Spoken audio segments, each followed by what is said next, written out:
Baxışlarımda yalan, sen gedəndən sonra beləyəm.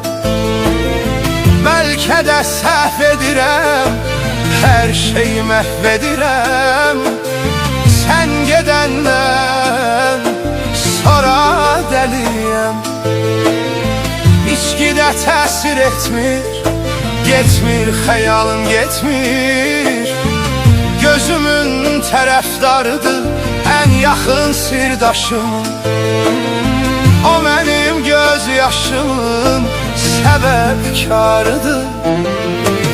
O gedib yoxdu denən, kədərim çoxdu denən, darxan vaxtı denən, haralardaydın.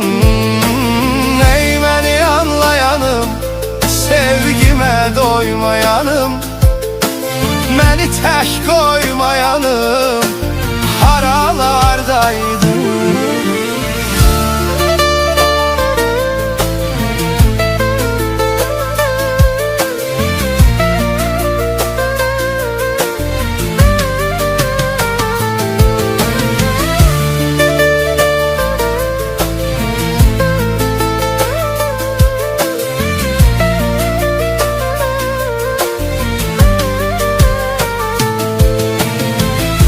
Gülüşlərimdə yalan, baxışlarımda yalan.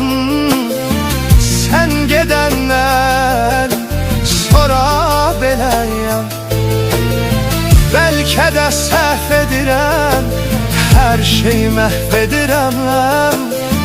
Sən gedəndən sonra dəliyəm.